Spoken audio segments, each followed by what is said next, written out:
It's time for Cats Talk Wednesday. Small town and big city joined forces. Vinny Hardy of Lynch, Kentucky, and Terry Brown of Louisville, Kentucky, team up to give you free-flowing, laid-back sports talk. Focus on Kentucky Wildcats, as well as pertinent information in the NBA, NFL, and Major League Baseball. And that's what we do each and every week, everybody. And so we're going to try to do this Wednesday as well. Vinny Hardy here. Got a couple people hopping on here in just a minute. TB is running a little bit late, so he should be hopping on here in just a second. And our guest is going to hop on right off the bat as well. Justin Rowland from Rivals.com. I'll get him the link right now. And we got basketball to talk about. We got football to talk about. Got all kind of stuff jumping off here in the middle of August. I'll get Justin rolling the link here because he's gonna hop on. And we'll get Justin the link.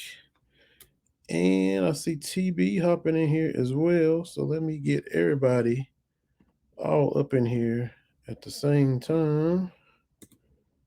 Let me see. I'm struggling. Let me try again. Got one in here, Terry C. Brown in here. What's good, man? No, just trying to take care of some stuff from back home, but I think I'm good to go. That's good. Hope all is well for sure. On that end, back in Jefferson County, Kentucky, we hope all is well. Uh, Trying to get Justin rolling here because he has got to run the website, so he's hopping on here with us. Before he does that, let me make sure I got his right number because something ain't going down right. Here we go.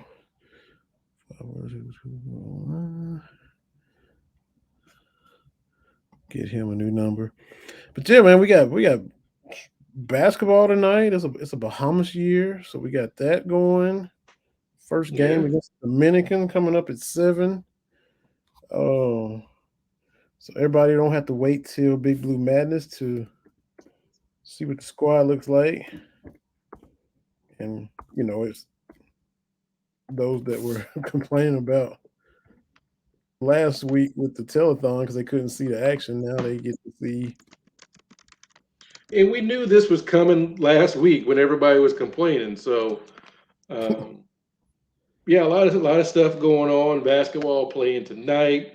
Oscar Shibwe is making some off the court money. Absolutely. Uh, Football getting ranked in the coaches poll for the first time ever. That poll date back to '93. That's fantastic. So a lot of stuff still going on in Big Blue Nation, even though we are in, is it the dog days of August just yet, or how does that work?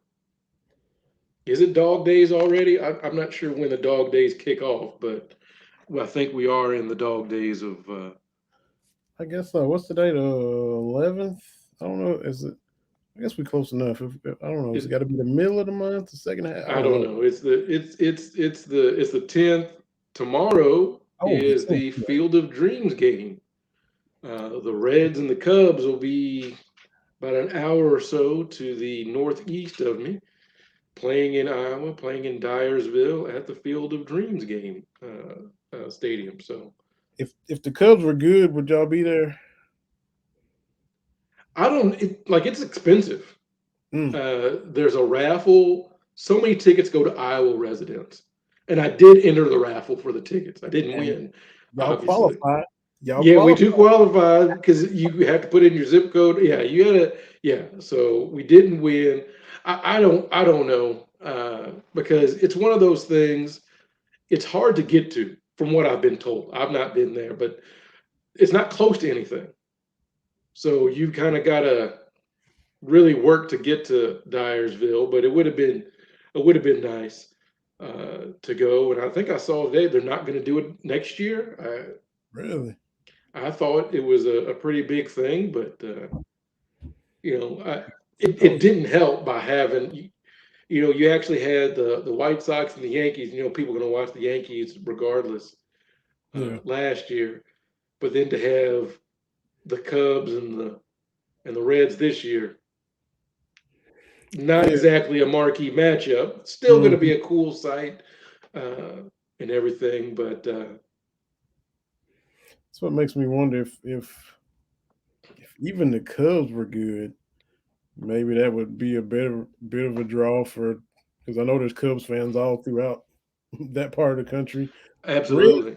even or if the Reds were good too, there probably some Reds fans The, that way. But I know they did the Yankees last year, but you had the White Sox with the Midwest thing. Is it mhm. always? It's always got to be at least one team from the Midwest, even whenever they do it. I would think, right?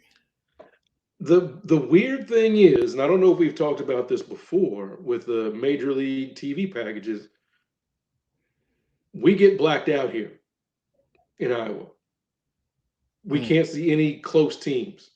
So that's the Cubs, the White Sox, the Twins, the Tigers, the Royals, and the Cardinals are all blacked out in Iowa. mm, mm, So, it's basically if you don't see it on WGN, you can't get Cubs games because they're blacked out here. The Royals and the Twins are 3.5 hours away, closer than the Cubs, blacked out. man. And it's crazy because the Iowa Cubs are the AAA farm team of the big Cubs, Mm-hmm. blacked out. Mm, It's like, back home in Louisville, the Bats are the AAA affiliate of the Reds. It'd be like if Louisville couldn't get Reds games. yeah. So when we talk about Major League Baseball dropping the ball, that's part of it. You're not making it easy to watch your product. You're Mm-hmm. not, they're cracking down when people share clips on social media. And Mm-hmm. I get it, you got rights partners, but that's how you grow the game, right? That's how, you can get clips of, that's why the NBA, I think, is the most progressive. Yeah, I want to see that Anthony Edwards dunk. I want to see Steph pull up from, half court. Like, show me that Mm-hmm. little snippet. That's how you get kids interested. That's how you get other people interested in the game. But baseball, in my estimation, and I didn't mean to get on a soapbox, baseball is popular in spite of Major League Baseball.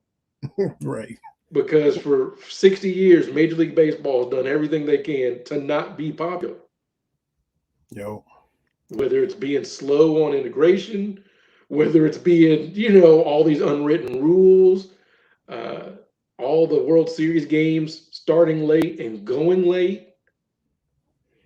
Not They've just marketing dropped their the ball. most marketable players, the whole thing. Our guest is on the line. He hopped on. All right. Let's talk about the cats in the Bahamas. Absolutely. He's the publisher at catsillustrated.com. Covers Kentucky basketball, football recruiting for rivals. We already talked about the Cardinals. He is a Cardinals fan, bless his heart. Uh, so he does root for that team out of St. Louis. So maybe they'll be at the Field of Dreams game when they resume it a couple years from now or something. We were talking about Justin Seventy Rowland. percent chance.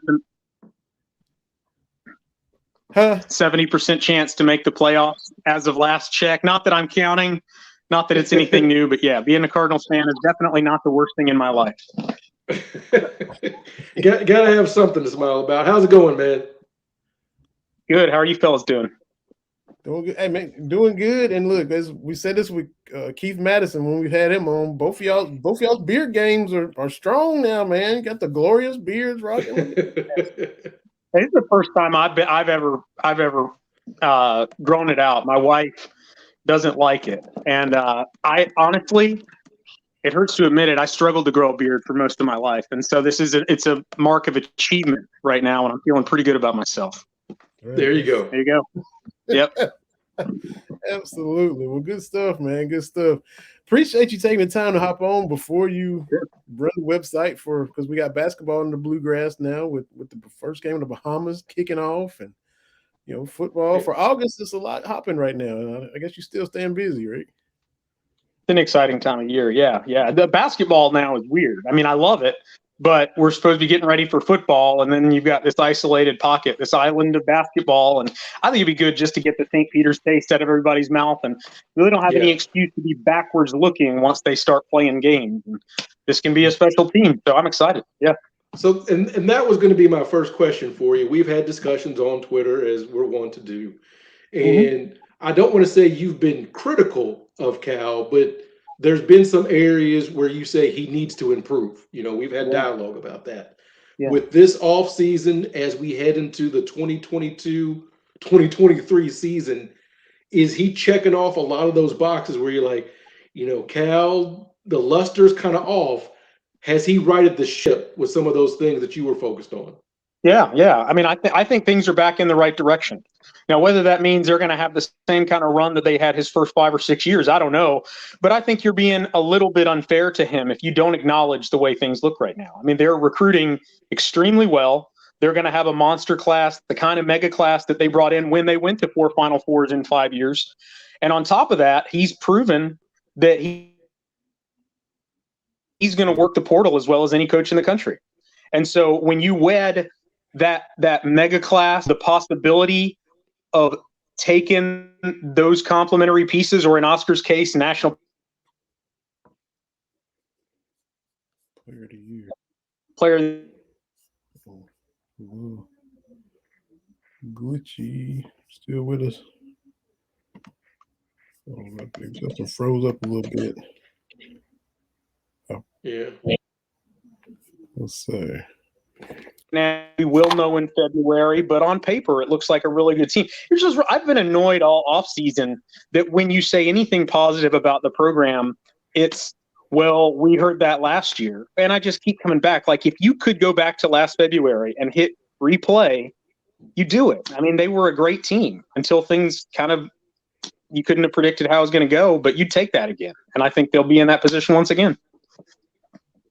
Yeah, and people had a recency bias now that after St. Peter's, we'll never be good again. It's like they just it's become this insurmountable hurdle in such a short amount of time. Like everything prior to has completely, I mean, it's been men in black out of their mind. They don't, so. It actually helped me to hear the conversation around North Carolina after Kentucky got knocked out. And Hubert did an awesome job with that too. I think he's going to do a great job there. But Carolina fans were talking just like Kentucky fans. They were like, what, we've disappeared. What's happened to our program? And I look at them and I'm like, you guys went to back-to-back title games in like 17 and 18. Like, what are you talking? It hasn't been as bad as you think it's been.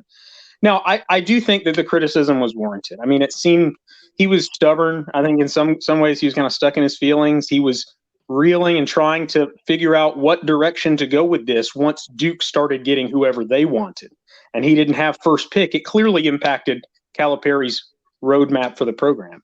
But, it goes in waves, and Cal is never going to be behind the curve for very long. He's pretty forward-thinking, forward-looking guy, and he's back in a good spot.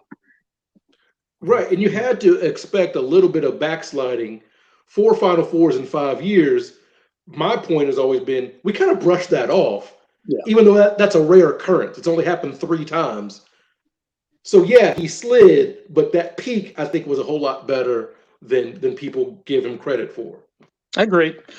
Yeah, that his peak was as good as any run that Kentucky has had, since it's worth talking about these things. Like the 40s, 50s, 60s, just totally different reality. I don't even really say it's the same situation, but if the last 5 years were as bad as it's going to get, that's also not a terrible thing. I mean, they did miss the tournament. They were 9-16 in the COVID year.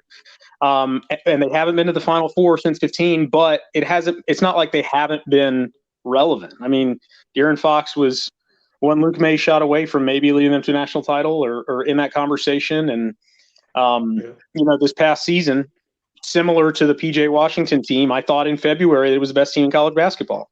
So if I'm on record as saying these things in February, like, I can't go back and say like I didn't feel that way. We felt that way. Everybody thought this was an exciting team. Yeah, and people have a tendency to retcon a lot of stuff. I had someone tell me that the 2014-15 season was miserable because he kept waiting for them to lose. And I refuse to believe that once the streak got to 23 games, you tuned in every game. Well, this might be the one they lose. Like that, no one does that. Like you can't do that.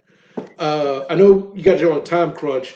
Turn into football with Stoops, kind of building his program, kind of stay in the program. What are your thoughts on like where the football team is right now as we kind of look toward a season where, national pundits got us ranked now. So what do you think about that? We're seeing now that, those previous years when South Carolina would be overhyped, Missouri would be overhyped, a lot of that was because of the quarterback.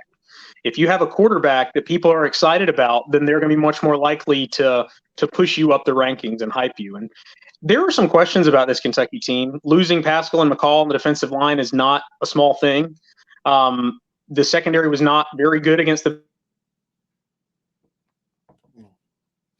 years.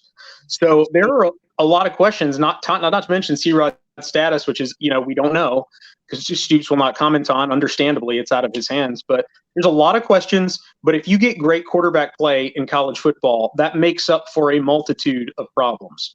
And it's just going to come down to if Will Levis is great, then Kentucky can be a dark horse to get to Atlanta.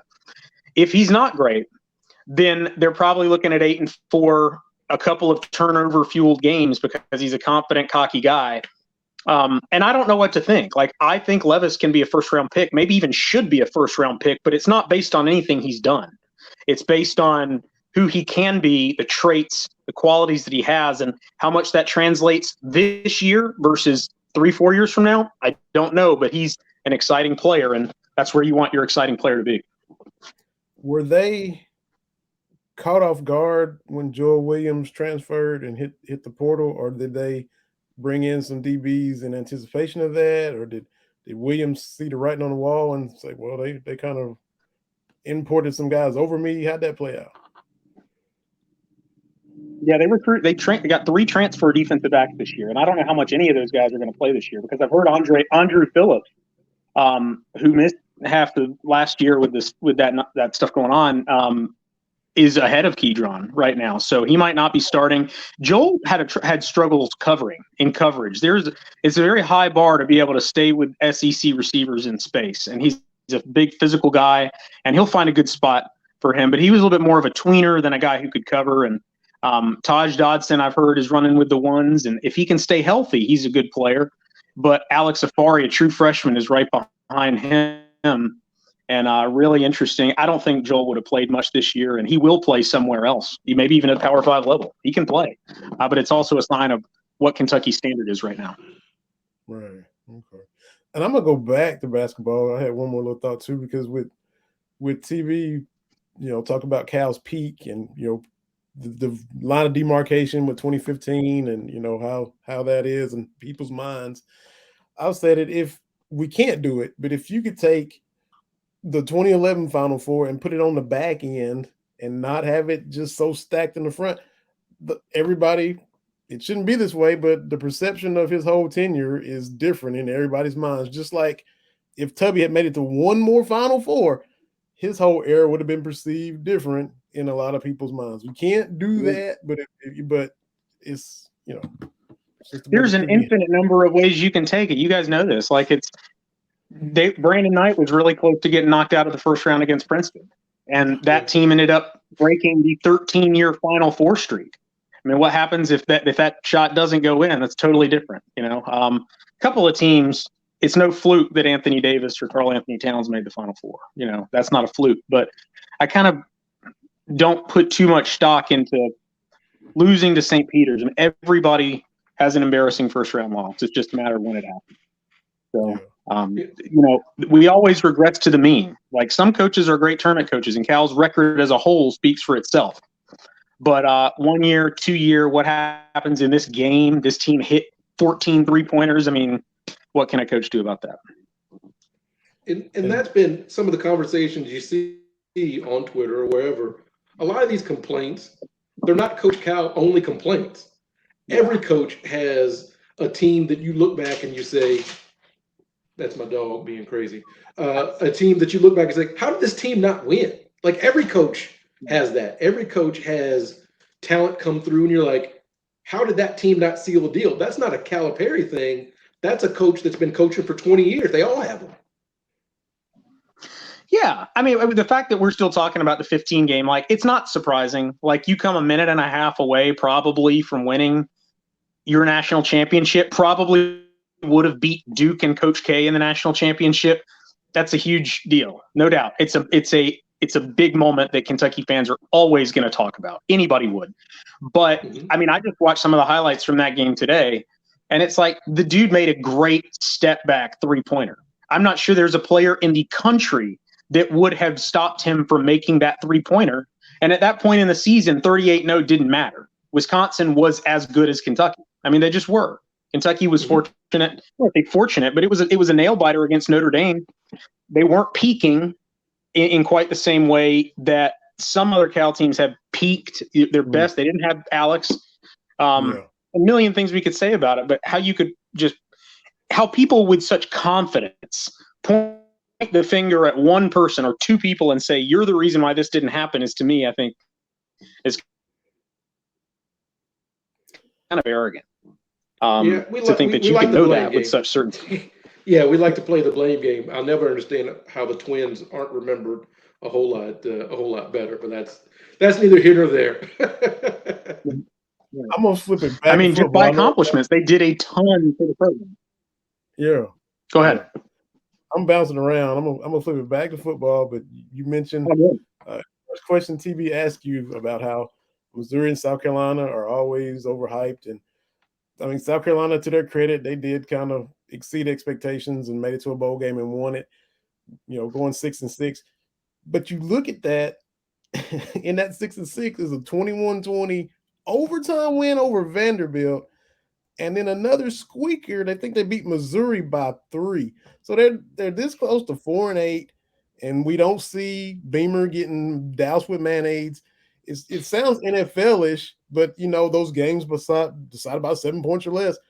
South Carolina had a few break their way, and give them credit, but are they really as far along as everybody wants to? No way. And I'm not fading them and saying they're going to be terrible. I don't think they're going to be terrible. It is a different outlook, a more favorable outlook for them now than it was a year ago. But they're putting a lot of stock in them beating North Carolina in the bowl game, and North Carolina just wasn't very good. I mean, they were really up and down for the last 2 years, really. But beating North Carolina doesn't convince me of anything, because they could have lost to anyone, and they did lose to some really bad teams.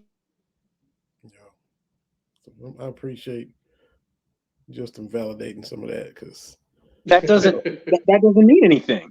They got pounded. I think they got shut out by Clemson.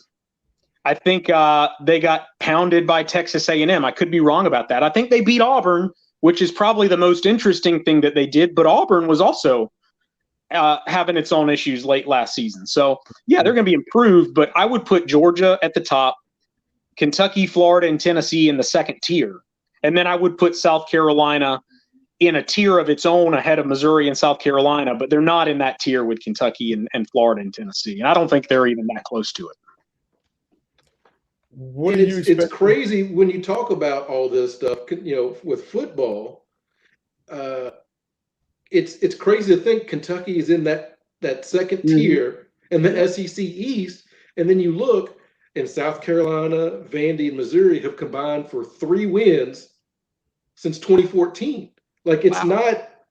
Yeah, when you look at the numbers, it's like, okay, and close to 500 with Florida and Tennessee. So it's not ridiculous to think that Kentucky is the second best program in the East. And I know rival fans will talk about that. To me, that's marked improvement from where I'm sitting.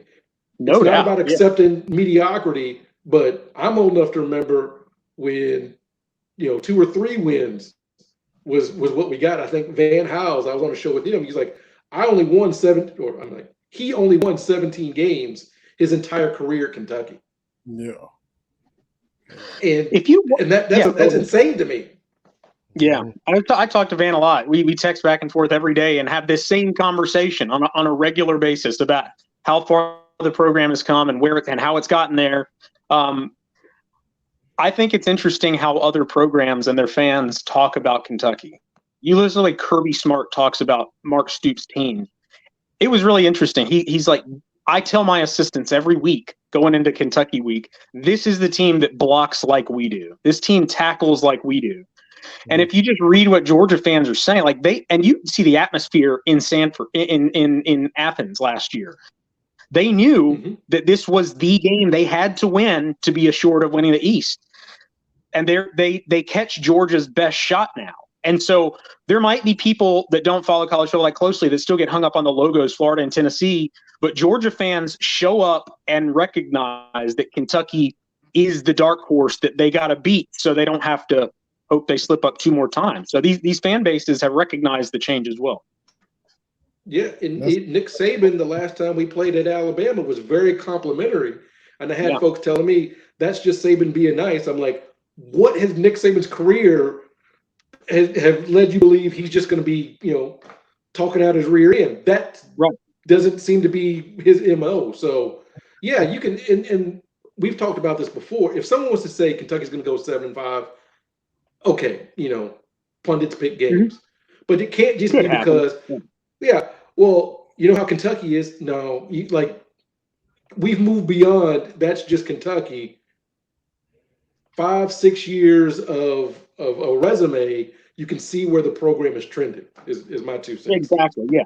Exactly. 7-5 is a little bit over the top. Like, I think being reasonable, I think they're going to go 1-2 against Georgia, Florida, and Tennessee. And a lot of Kentucky fans aren't going to want to hear that. And a lot of Kentucky fans probably think they're going 2-1 in those games. But I think they're going 1-2 because 2 of them are on the road, and that's going to be tough, and Georgia's going to be tough. But you look at Ole Miss and Mississippi State; those are toss-ups. So you got to say probably 1-1 is the most likely thing coming out of Ole Miss, Mississippi State. Well, then who else is beating them? Is it Louisville? Is it South Carolina? Is it Missouri? Because if you say those teams, I'm going to look at you and say you might want that to happen, but predicting that to happen doesn't really make sense. So that's just where my head is at. Yeah. So we're I at agree the point. with you. You got a 9-3 floor, basically now. No, that 1-2 in those games, 1-1 against those other teams. I did pick them to go 9-3. I did. They could lose all 3 of those other games, or they could lose to both of the Mississippi teams. And if all that happens, that's 7-5. Yeah. Or maybe they do slip up to South Carolina. Maybe they do slip up to Louisville. But I'm not going to pick them to lose a game that they're going to be favored by 7, 10, 14 points in. I'm just saying this is a fun place to be, given where we've seen them rise up from. Where it has to be kind of wheels come off for a 7-5 to happen. That's the coolest thing for me. Yeah, go ahead. I said, and for me, you can look at the schedule and you can say, okay, yeah, these are some toss-up games. But if Kentucky went to Gainesville and won, I would not be surprised. No way. No. If they beat Tennessee, I would not be surprised. And let me paint this picture for you, Justin. That Georgia game, it comes down to the winner going to Atlanta. It's a night game at Kroger Field. It's game day. It's SEC Nation's been there all week. Feinbaum's there on Friday. Mm-hmm. That's going to be a fun atmosphere. That's going to be amazing. If it gets to that point, 20 degrees. And anything can happen. Yeah, anything can happen. Like, I think people probably, if that happens, there will be some people that have the trauma from the 2018 game where Georgia just showed up and put their foot on the gas, and there's probably nothing Kentucky could have done to win that game. But nobody knows if Stetson Bennett is going to throw 2 interceptions in the second half on the road. He could do that. So you just put yourself in the position. We say this for basketball all the time. You just put yourself in the position to play relevant football in November, and eventually you can have a Gary Pinkel, Missouri SEC East title back to back. He did. If they can do it, then Kentucky certainly can. That's true. Absolutely. Yep. We better let you go, man, because you got business. Yeah, you gotta get ready. Let's do it. Let's watch the Cats, guys. I appreciate it. Let's do it again. All right. Absolutely, man. Thank you, Justin. Have a good one, man. I'll see you on those Twitter streaks. Appreciate you guys. Yeah, I'll pop in. Sir. Thanks, guys. Yep. Thank you. Yeah, I need to get him on more. I always think, man, I don't want to bother him. Need to get him on here a little bit more than we do. But yeah, Justin Rowland, Rivals, football, basketball. He's all over it. Recruiting. we talk about how we're not recruiting guys. We bring on people who cover it. Well, he's one of those people. Yeah. So again, talking about football for a moment. Again, it's not that we're being homers, but the bottom half of the SEC is three and I don't can't remember what I said, 3-21. I think Mhm. the last 2014. So what is that? 8 seasons, Yeah. seven Mhm. completed seasons, whatever it is. Okay, so clearly Kentucky's better than those teams. I would say that going 500 against Florida, 500 against Tennessee, who has changed out coaches like I have changed air filters in my furnace. In Florida with a new coach, I would say that Kentucky is a better program than that. So when you look around, you say Kentucky's the best team, the second best team in the East. Okay, Mhm. and I keep painting that picture, right, of that November game against Georgia, and that's the thing too. The fans talking down about Kentucky football, it's not Georgia fans because Georgia understands to get where they want to go, they've got to beat Kentucky, Mhm. right? It's no longer the world's largest cocktail party. It's the cats and the dogs, right? They Mhm. understand the stakes. Uh, we shared in spaces, not yesterday, but I think last week, whatever. Georgia fans on the message boards, I know those are the crazy ones, basically saying that's the game they're worried about. It ain't Right. Florida, it ain't Tennessee.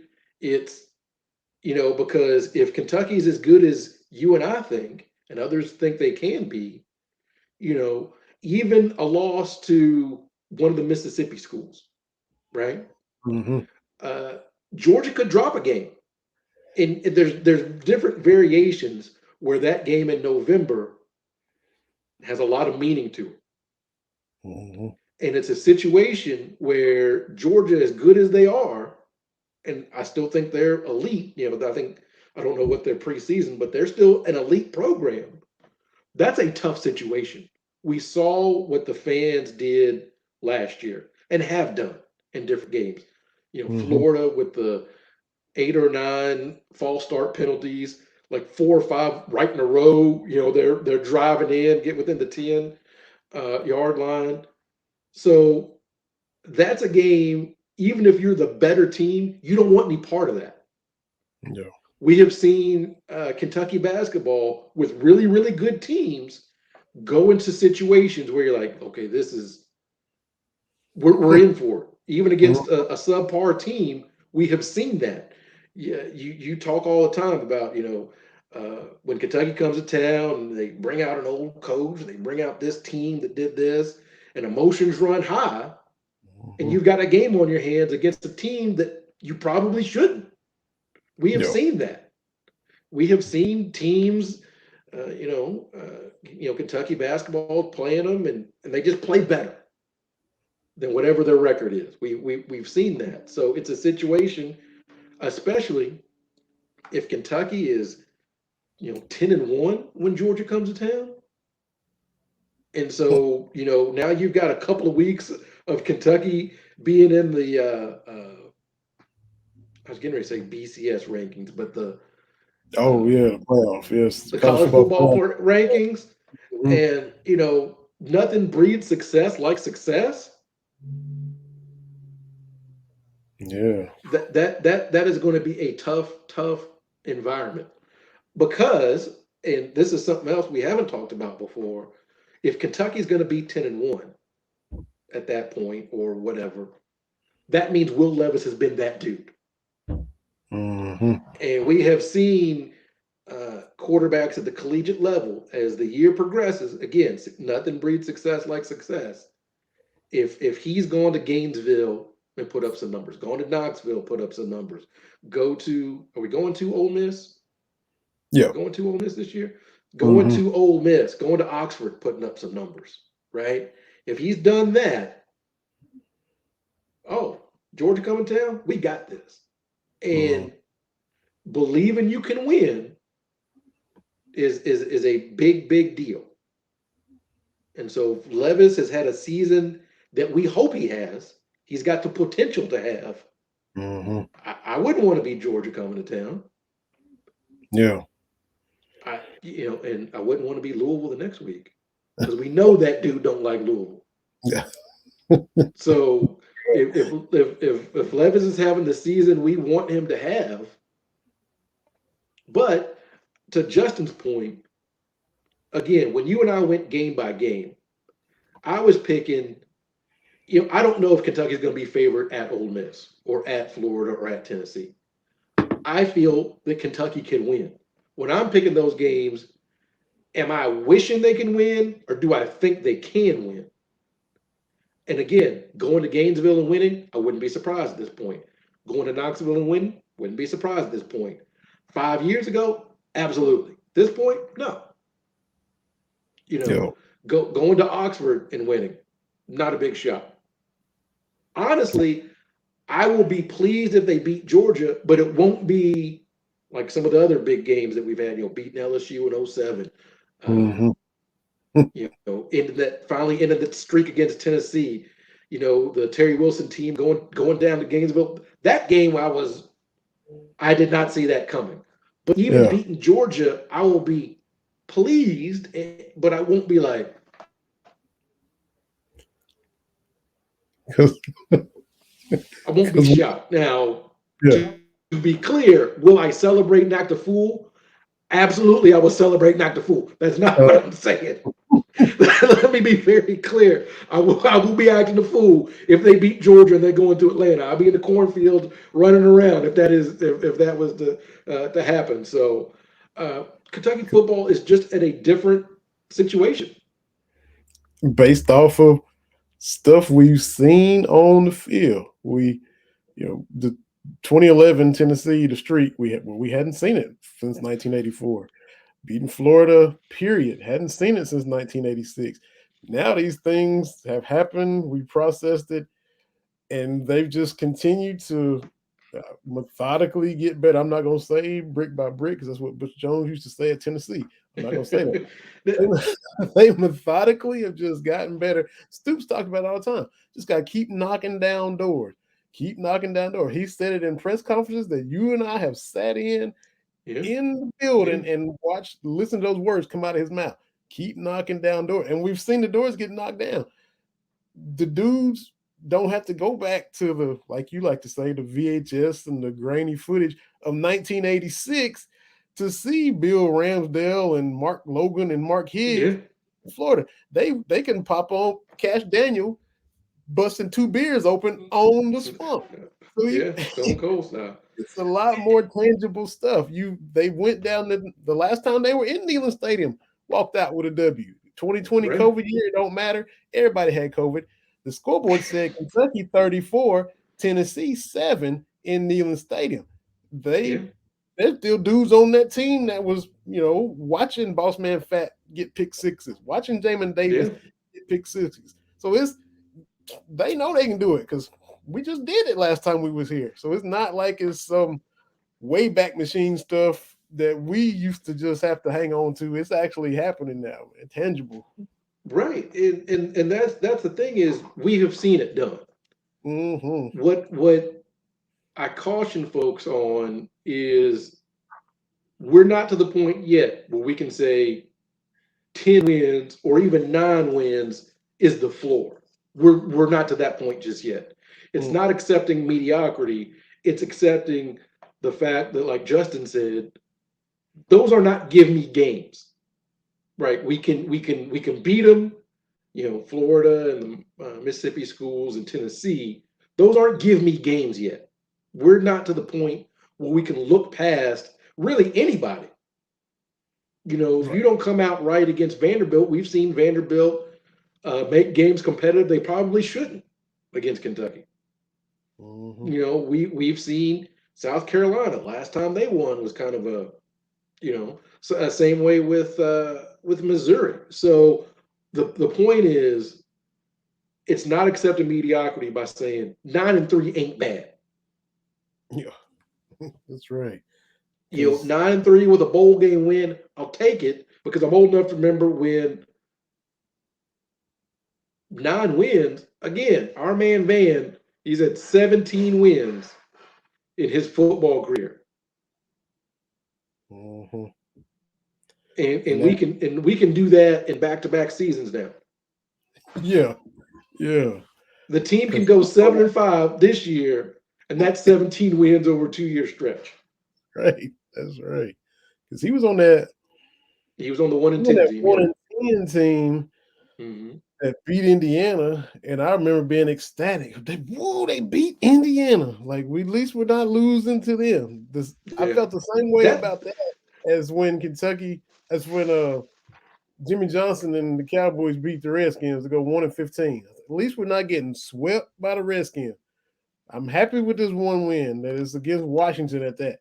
Happy that this one win was against the hated Hoosiers. So I remember I lumped those two 1-win seasons together with the second of happiness that it gave you. absolutely, absolutely. So I am excited about football, but as we say, we've got basketball kind of intruding Yeah. on that a little bit. Getting ready to have the tip off here pretty soon, I think. The Mm-hmm. Cats down in the Bahamas. Wish I was down in the Bahamas, but I'll watch it on the TV. Yeah. Uh, we're Big Blue Drew just tweeted out too. I'm sorry. Important before tip off. Does this count as the first UK basketball game for my twin sons? Or no, doesn't really count. He's just kind of asking the people. Does this count as their first games or does it not count? It counts. It I think counts. so too. We're but I think this is going to go a good way toward getting that St. Peter's taste out of our mouth. Yeah. I think once we see this, whatever happens on the trip, and they're playing some pretty decent teams. Mm-hmm. It's not like the one year they played in Canada, where a couple of teams look like rec league teams. So I don't know what will happen, but you have to kind of understand what I'm looking for with this is the team starting to gel? How's CJ Frederick going to look coming back? How are the new guys going to look kind of interwoven into uh, the new teams? Because you know what you're going to get from Oscar. Mm-hmm. That's a constant. Not worried about that. You know what you're going to get from Severe Wheeler. Yep. Led major conference guards in led the nation in assists, major conference players back to back years. So you know what you're going to get. Uh, the key is building that camaraderie, getting that on the court flow. I'm looking forward to that, and Mm-hmm. that's about it. I mean, I Yeah. don't know how much you can glean toward these kind of games. But Kentucky basketball any time of the year is great. That's it. That's it. And like you mentioned too at the beginning when we first started, before Justin hopped on, off the court wise, just the fact that Oscar can only make money outside of the states, and he as soon as the plan landed, Kyle Tucker had an article in Athletic about all the ads and the videos and promos he was doing. Some of it going to the Big O Foundation, a lot of it going to Oscar himself. But this time last year, he hadn't made a dime, and now he is moving into 6 and 7 figures and got mom taken care of, and now helping kids out in the Congo. A lot of the businesses that still just waited, they lined up just waiting for him, and now he can, they say, shoot generic videos, and then they can kind of piece in whatever it is, and he can still be able to cash in and utilize the NIL. So they're talking about how tired he is, and everybody else is, at the pool and hitting the water slide, and he's been in there grinding. But I'm happy, and I'm here for it. Well, in my thing, again, you know what you're going to get from Oscar. And it's a Mhm. situation where if he's not at a shoot around the Bahamas, he's going to be okay come the season. Yeah. I think sometimes in our mind we build up problems, but whatever happens with Oscar, I'm not making a mountain out of a molehill with No, that one. no. And I'm glad that they're able to, like I think the article even said, most of these trips are for the business of the University of Kentucky, but fans might not want to hear it. Mitch Barnhart has bent the rules this week to allow Oscar to go and shoot videos and do whatever he needs to do while to get in while he fits in while Mm-hmm. he's outside of U.S. soil. So everybody wants to get on Mitch, but gotta tip your cap to him for this. And everybody Absolutely, wants absolutely.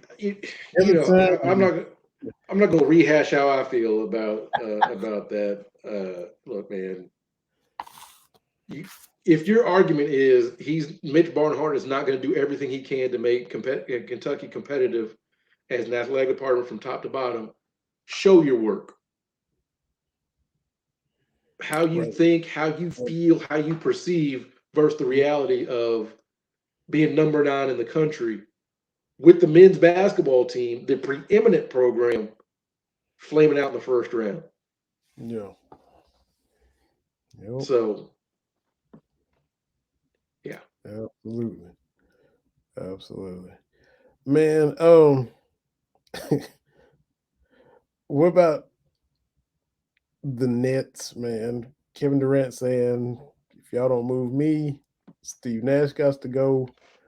And all this talk about me wanting Steve Nash. No, I wanted Ty Lue. What you I love the NBA because it's the one league where the stars call all the shots. And so if you are on that short list of franchise changing dudes, you can really do what you want because one guy does make a difference. We've seen in other sports, one person, may not have that impact. Kevin Durant, I don't know. It's like, and sometimes I think he's just all about ball and he just wants to hoop and all this kind of stuff. Like he's above all this stuff. And then he comes out with this kind of thing. It's like, so I don't look, Kevin Durant, one of the best players to ever play. That's just goes without saying. But the difference is the dudes that have the power, it's how you use it. Right? Like Steph in Golden State was basically like, look, y'all gonna keep this going, right? And Golden State is over the cap, and okay, keep this going. We know how LeBron operates. I've been on the record is it 4 years, LeBron? Yeah, I think 4 years, LeBron, one title, and not getting out of the first round, the other 3 seasons. Not what I thought we were going to get, but it's hard to argue with the title, right? But when LeBron comes in, what he's going to bring with him. Every place he's shown up, he's won a championship. So it's hard to argue with that. With Kevin Durant, he's a different kind of guy. I had no problem with him going to Golden State. A lot of people, easy way out. Championships aren't easy, but whatever. My only thing is hitching your wagon to Kyrie Irving. That's on you.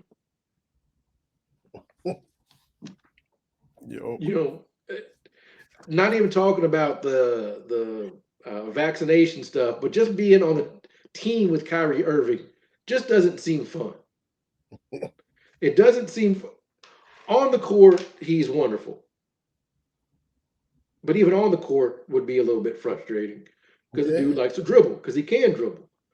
But I thought at the time, Kevin Durant, who we know is not a media dude, but who is extremely sensitive because that dude is online. How long was how long was it gonna go before he had to start answering questions about what Kyrie Irving is doing? Yeah. Not about the vaccine. I'm just talking about Kyrie's general flat earth. I got my third eye open kind of stuff. Look, man, I'm about to go to a party. When I said I was going to be doing this, I'm over here doing this, the other instead. Yeah. Oh, was it? It was Vinny Goodwill. He wasn't on with Bomani, but he was on different podcasts. But just talking about how Kyrie's not changed at this stage of the game, and about you talk about hitching your wagon. Steph, who has put in the sweat equity, who's put in the work. Kyrie, who at this stage people still maybe think they can fix him or he won't do that here, and that ain't happening. He does what he wants to do. He can't you can't really manage him or reel him in. We've seen this wherever he goes, and it's Right, just right. flighty, flaky. It's there are some, and eventually when his skills diminish, people are going to be tired of Kyrie. That's just the way it goes, right? Mhm. You're only allowed to be as eccentric as your skills will back up. There it is. That's it. And you know, that's the one thing, or one of the things you glean from The Last Dance with Dennis Rodman. When Michael Jordan got to show up at your hotel room to get you to come back, into the fold, or you going to ask Phil Jackson for a sabbatical during the season, he did that WCW pay per view during the finals that one year. Mhm. But you need it, and as soon as his skill set wasn't what it was, well, we don't have to tolerate that Mhm. anymore. So you're only allowed to be as eccentric as your skills will allow. And then So, that's when San Antonio and Dallas and the Lakers tried to get him and manage him and not get the same results, right? well, remember, uh, the Spurs were before the Bulls for Oh, Rodman. It, was it was it was Bob Hill. Pistons. Yeah, It was Pistons, yeah. Spurs, and then because that's when he really started dyeing his hair and all that kind of stuff. Uh-huh. Uh, the thing is, when you've got an eccentric dude like that, you've got to have another strong personality to balance it out. Mm-hmm. Because Rodman worked in Chicago because no matter what Dennis Rodman did, he was not going to overshadow Michael Jordan, period. Mm-hmm. He showed up places in a wedding dress, and I think at that time he was maybe dating Madonna, but still, you are not going to outshine Michael Jordan on the court or off the court. Yeah. So Dennis could do all his kind of stuff, not really going to have overall impact because he's not going to suck all the oxygen out of the room. Mm-hmm. Now, it didn't work in San Antonio because Dave Robinson, great player, not Michael Jordan in terms of the icon status, Right. right? Mm-hmm. And so, right, and I think Kevin Durant is not that personality with Kyrie Irving. Yeah. Mm-hmm. The thing is, if you look at quotes from Kyrie Irving during his run with LeBron in Cleveland, Kyrie's always been out there. But LeBron is LeBron, right? Like LeBron is simply that Jordan level of Stature, all yeah. around stature. Like we're not going to ask LeBron about what Kyrie Irving said because LeBron is LeBron. Mm-hmm. Whereas KD is going to have. Did you hear what Kyrie said? It's just different, right? You've got to have personalities matter when it comes to sports, and Exhausting. He's exhausting. we got coworkers like that. We Yeah. imagine having to answer for some of your craziest coworkers. Yeah. Vinny, did you see what Phil said by the water? Mm-hmm. I don't know what he said. I don't know. That's got to be exhausting. But Yep. if you're Kevin Durant, you don't want to do that. Yep. Asking me about But his he signed up for it. He signed up for it. Yeah. So my And he sympathy only runs so deep because Kyrie's been Kyrie. He was Kyrie at Duke. Mm-hmm. And KD is the leader of this team, so that comes with it. That's why Jordan went and got him. That's why. that's why. That's why he made it work and got him some rings in spite of whatever he was doing. That comes with Absolutely. it. When you're the face of the franchise, the true face, that's fair or not. That's part of it. Yeah, you gotta fall in line, and it's getting the juice and knowing how to use the juice. Mm-hmm. That's the difference between successful teams and kind of not successful teams is you have to cater to the star, but there's there's stuff they have to do. Mm-hmm. I'm on the record. Michael Jordan seemed like a bully to me, but he made a valid point. He wasn't asking folks to do anything that he himself wasn't doing. So when he's telling you, during training camp, we're running these gassers at 100%, he's also doing it. Where we run into problem is your man, James Harden, wanted to be the dude in Houston, but he's showing up late. This is before, that last year where he showed up 50 pounds overweight or whatever it was. But you have to set that example. That came out again with Kawhi Leonard for the Clippers. He's showing up late, not doing those kinds of things. Well, what kind of example are you setting? If you want to be the dude, you got to be the dude. Yeah. We've heard stories about Kobe Bryant's work ethic, right? It's come out, well, it's been out about Bill Russell and his dedication to it. Mm-hmm. So if you want to be that dude, there's a cost involved.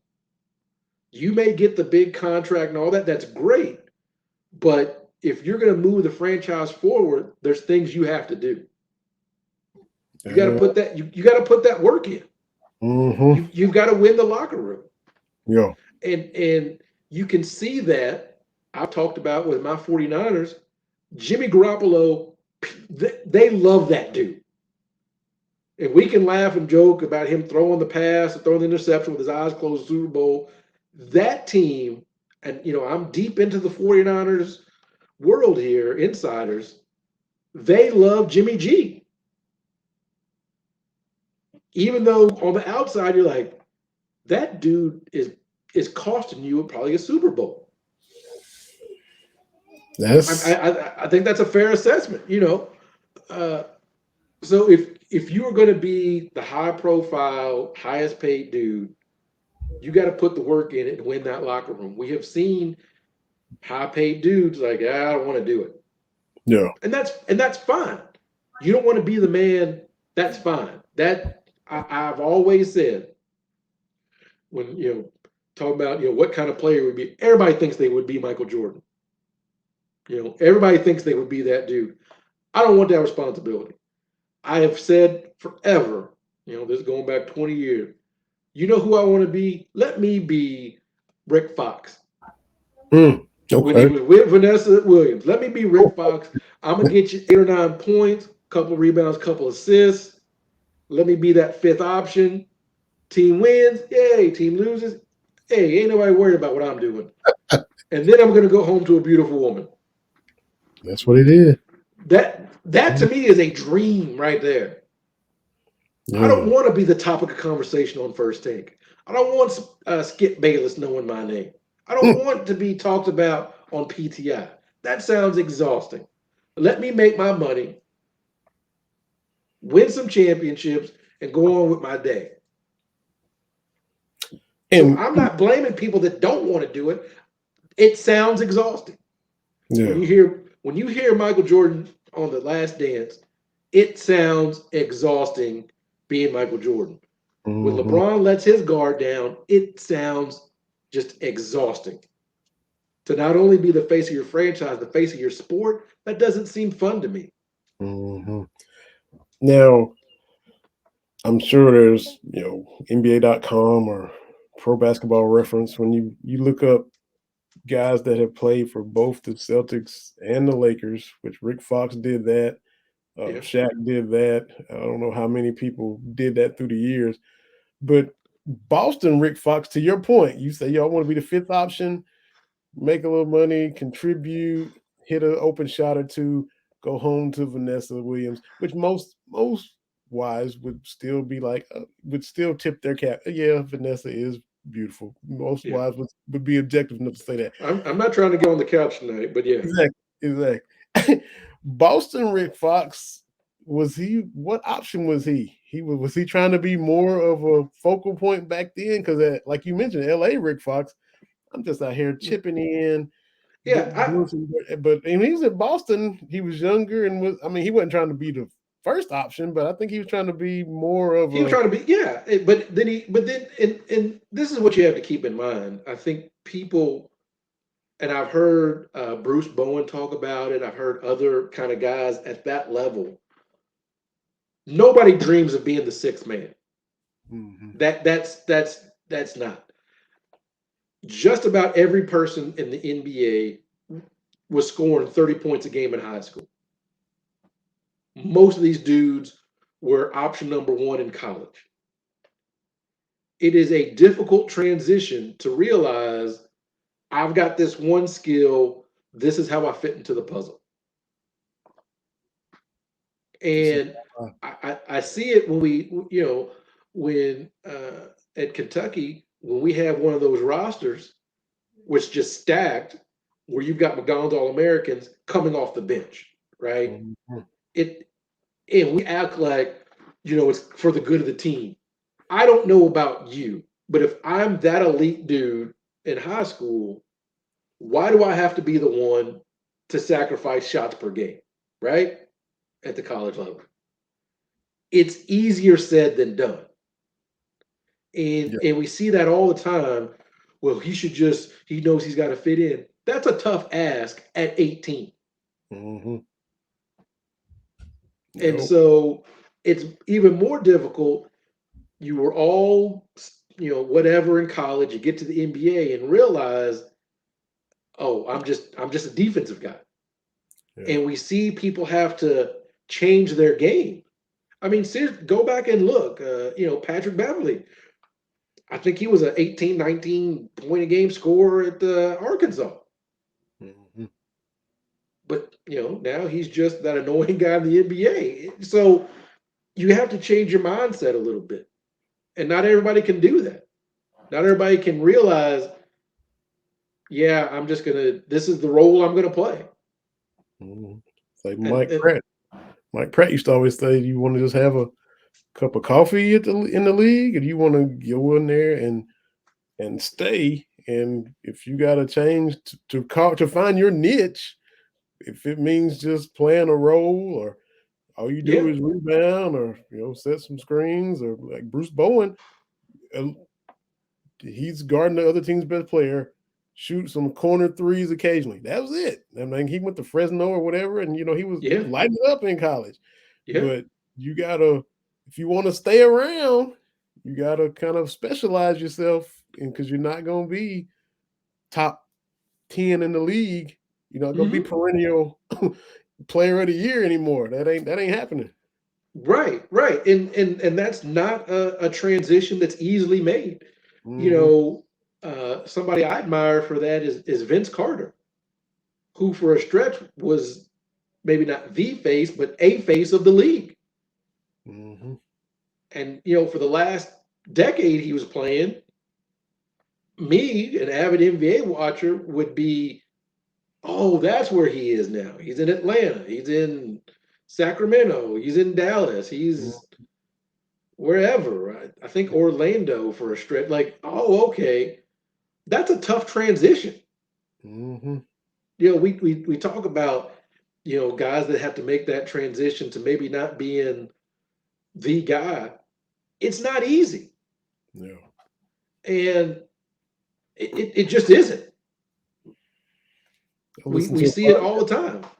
a podcast with Grant Hill, and he said for the longest, he said the only way you would have even known he played in the NBA if you came to his house was because of the size of his shoes laying around. He didn't have any memorabilia up, didn't have anything from his accomplishments, because he felt it was kind of incomplete. He was, he didn't win in Detroit, come from winning in Duke, expected to win. We didn't come close to winning. all the injuries. So he got to where he was, kind of bitter about that first part of his career. Even when he was fixing to go into the Hall of Fame, he's Yeah. still kind of bitter about the way things went. And then he kind of had to, and he did a book during COVID where he kind of reflected on, I was I was pretty good, and started kind of celebrating some of the things that he had done, and looking back and actually being proud of what he did, instead of, kind of, he kind of had to evaluate himself and kind of get through some of that stuff, and unplug it and unpack it and sort it all out. And he was able to do it, and he's, kind of feeling a lot better about all of that. But the injuries, glad he kind of came back, but he never was the same. And we knew it, of course he knew it, but just the battle and the fight to surgery and another Yeah. surgery, and Surgery after surgery. almost Yeah. almost died, and then you come back and you kind of a shell of yourself when we saw you lighting up Scottie Pippen when you was Pete Grant Hill with the Pistons. So there's that what might have been aspect of his career had I stayed healthy and Yeah. been on that trajectory that he was on. But it was really, you know, people that level, that ego, to be able to be that open and vulnerable and honest about stuff I had Yeah. issues with. It's cool to hear him say all that kind of stuff. Yeah. Look, injuries and age humble us all. I went Mhm. on Saturday, the day after my 45th birthday. There's a sports complex here. It's got three basketball courts, two ice rinks, Oh, volleyball court, like soccer outside, everything I think except for football. Huge park. They got open gym. I was like, I haven't shot basketball since before COVID. I was playing in my old man league up in 2020, and then the world stopped. So I was like, I'm gonna go shoot. Man, humbling. I'm shooting, feeling good. Ball. You shoot and ball goes one way, and you think, oh, I can get to that ball before it goes out of bounds. The body, hey. So I said to myself, I may be done. I don't know if I can play in a 5-on-5 league, yeah.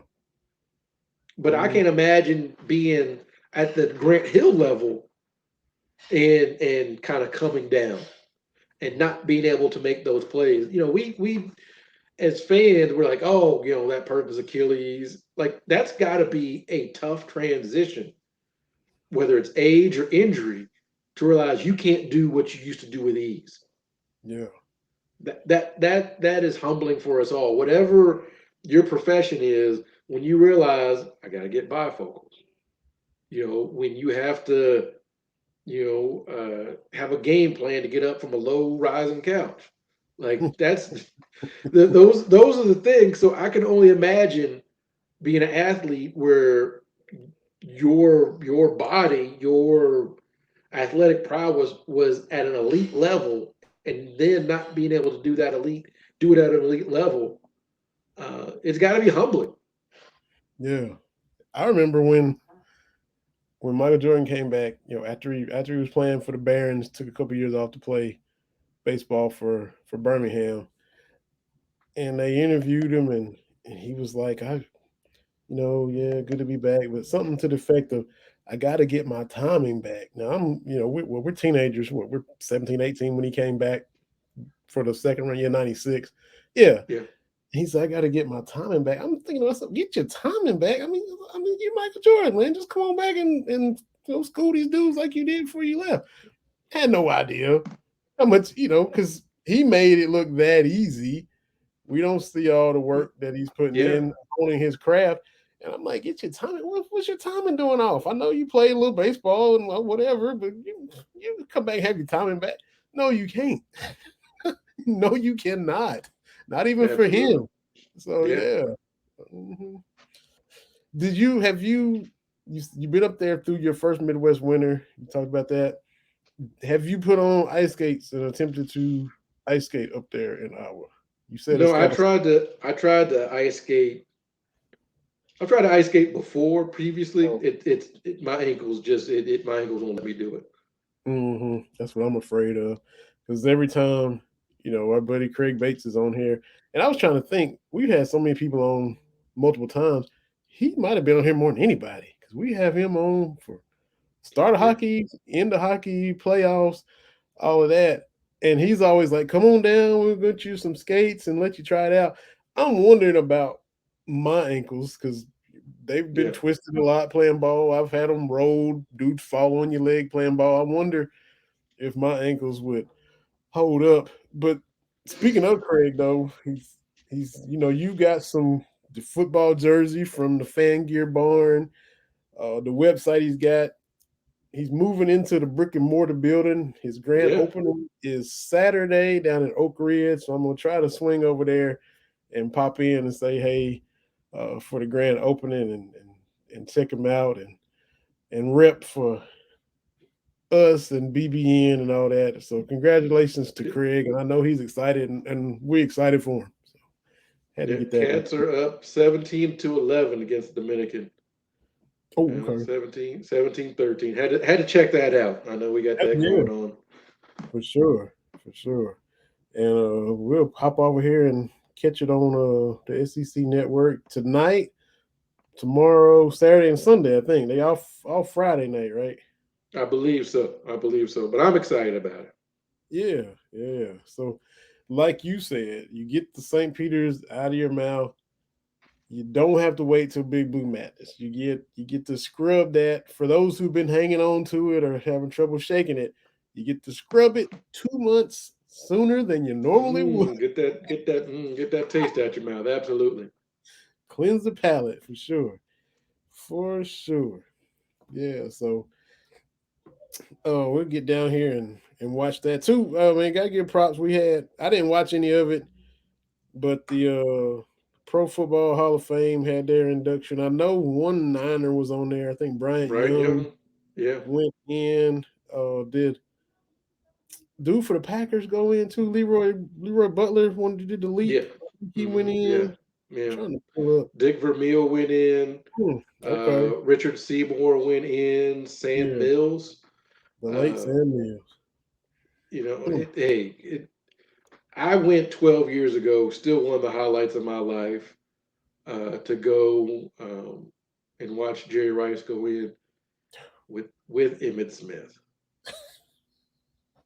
You watched Jerry's whole speech and all, right? The bust, and you was in the crowd for all that. Oh yeah.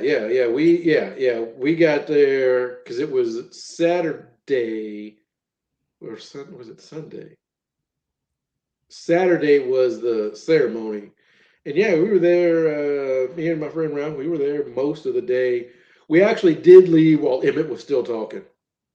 Of course you did. Wow. Because it had been man, it was a long boy, it was a long day. It was a long day, man, and I don't want to hear him Cowboys or whatever he was saying. It didn't make me any difference. The Mhm. cool thing was your man Jay Novacek was just walking around. Somebody was like, "That's Jay Novacek." I'm like, I don't know if I've ever known what he looks like. It could be. I have no idea.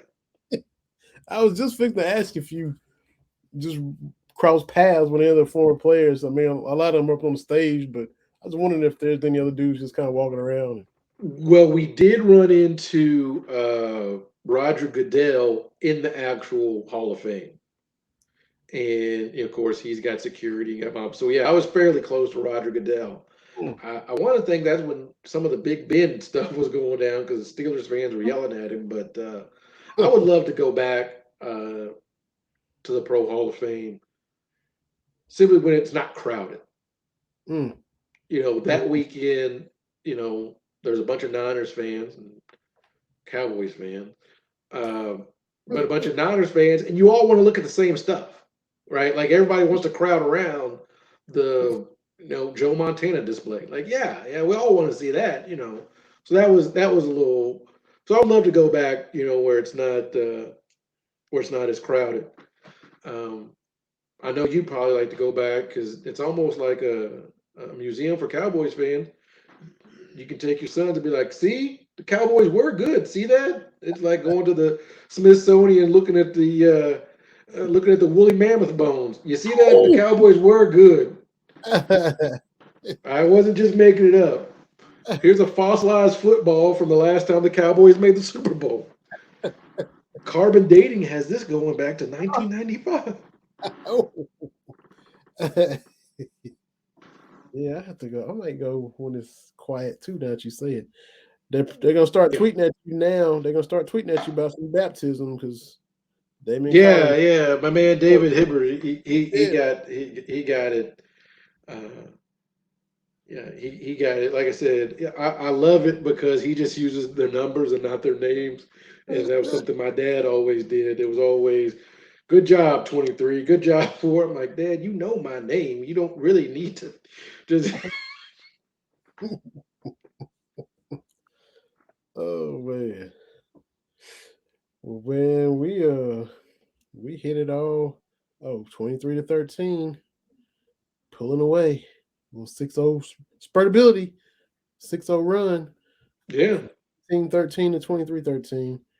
But it's cool. We got to get on here and talk about it. We go down here and watch it and talk yeah. about all these 4 games next Wednesday and whatever else happens in the fall camp and all that good stuff. Oh, yeah. Yeah, and didn't say it, but we come to y'all courtesy of the BS3 network. So you can watch us on Roku, listen to us on Anchor, Spotify, Spreaker, and a host of other podcast programs. And you get to hear us each and every episode. So we appreciate that. August the 30th, the BS3 Awards. TB and I was able to win one last year. Hopefully we can come on with some hardware again. We'll see how the nominations and all that stuff shake out.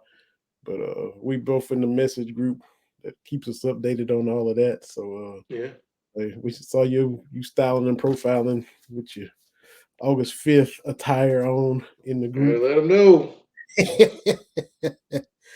But man, we'll hop over here and catch a little bit of this UK Dominican game. Appreciate Justin Rowland hopping on. Appreciate you each and every week. And Yeah. y'all follow us on Twitter, scrolling down there because we're on TV now. T Brown_80, Vinny Hardy, Cats Talk Wednesday.